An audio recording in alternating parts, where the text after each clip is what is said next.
Hey, what's up guys? This is MugenLord here, and my god, we just been hit with a ton of Tekken 8 news. I was not expecting this, and we've also been given a release date for the game, so now you guys can rest assured and relax knowing that we'll be able to get our hands on this game in a couple of months. So before we dive into this video, make sure you hit that subscribe button, that notification bell for more gaming content on this here channel.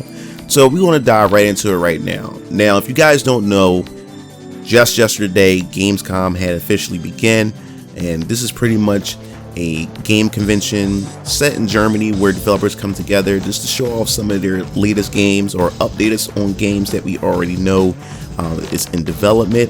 And Bandai Namco had revealed that they were going to be at Gamescom, and they had a few things to show off, and Tekken 8 was that title that they pretty much wanted to update us with. And I must say that, man, we just got hit with a Tekken 8 nuke. When I say nuke, I mean it, because we have just been revealed 6 characters is being added to the roster, and we also been giving the total number of characters we can expect in this game, which for a Tekken game, that is a healthy size roster. This is a bit of everything, or a bit of everybody, for everybody's taste to be able to just jump and dive right into the game.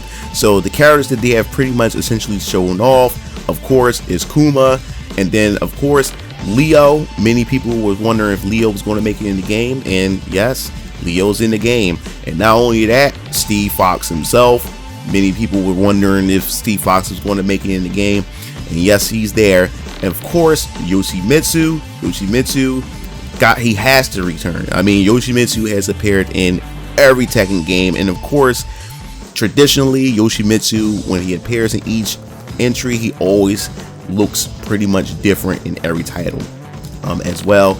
And then we got Shaheen. I wasn't really expecting Shaheen to appear in the base roster right away, but we do need some of that Tekken 7 representation as well to mix the roster up, balance the roster, try to get a little bit of everybody from different entries of Tekken. So that's pretty cool. And then of course we have Dragunov. Dragunov is another character that people were pretty much expecting. They did tease the character within the trailer, and I was not expecting this many characters to be showing off at Gamescom. So it's to let us know that we're not too far off from the release of this game.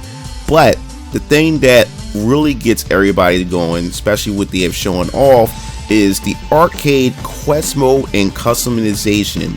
Now, Street Fighter 6 had really set the tone when it comes to single player features and how to get people into the fighting game, to get people to really enjoy it. And it seemed like these fighting games that we have seen with not only Street Fighter 6, but with Grand Blue Fantasy versus Rising, we are starting to get these massive lobbies. These lobbies where you'll be able to customize your avatar, meet with different players, interact with different mini games.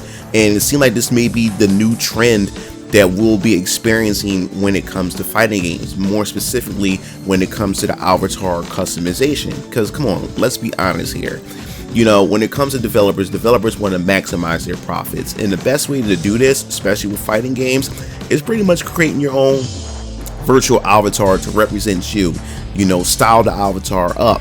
In order to also do this, they implemented a feature called Arcade Quest Mode. Now, Arcade Quest Mode is essentially something similar, I would say, like Virtual Fighter Quest Mode that they had, where you travel to different arcades, play against different players, you know, computer players, in order to, you know, unlock currency and many other different features that's in the game. And some of these computer players are actually inspired by actual professional pro players that's in the scene. Now, I'm not sure if that's the case when it comes to Tekken 8, but that was what Virtual Fighter Quest Mode was like in Virtual Fighter 5 back in the day.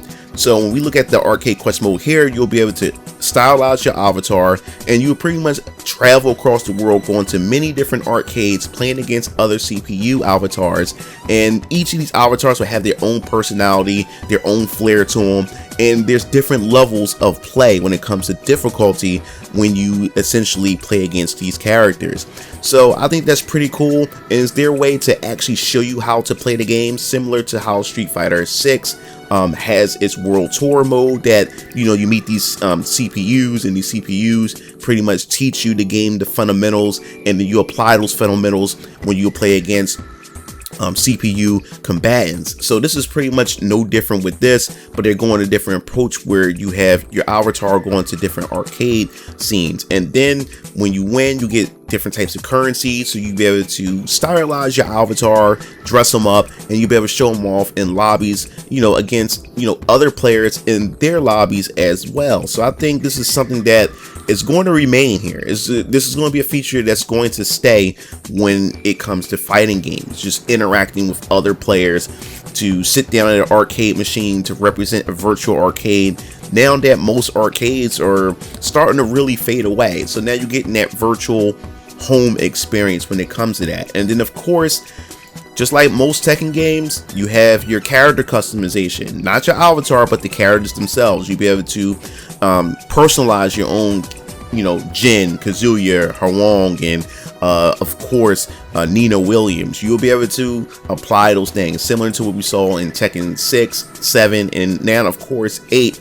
And you'll also be able to make your characters look close to their original counterparts from earlier titles, which is pretty cool. Paul Phoenix got his hair like how you originally have it, so we'll be able to expect to find some wackiness when it comes to that, because it seemed like in Tekken 7 that customizing your character was pretty popular. So that also makes its return, and I wouldn't expect any less when it comes to that.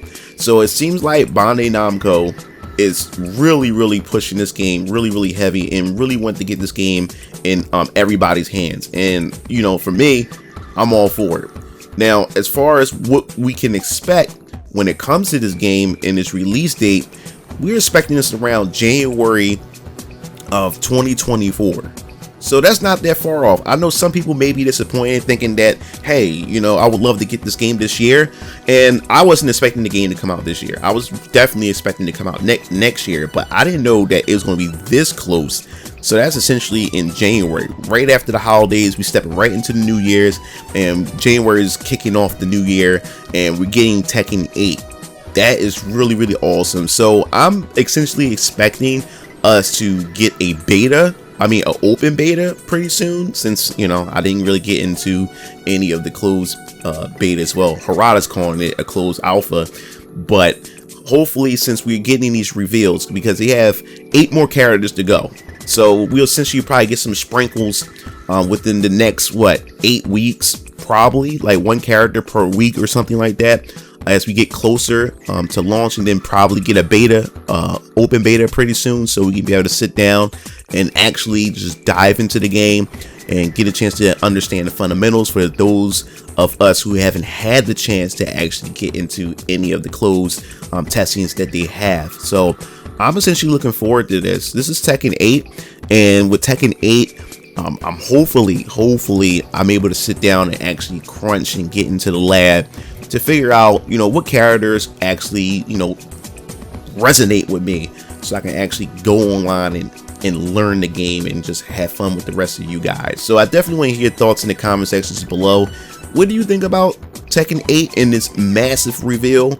A crap ton of characters, new modes, avatar customization, and of course the release date. Was you expecting it to release January 2024, or was you expecting it to release much later during the year? I mean, you had some people that were saying it was going to release 2025. I don't know how that was.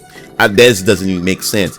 But 2024 in January, wow, that's just right around the corner. We're not that far away, guys. So definitely, I'd love to hear your thoughts in the comment section below. And what do you think the last 8 characters are going to be that's going to fill out the roster? So if you like the video, hit that like button.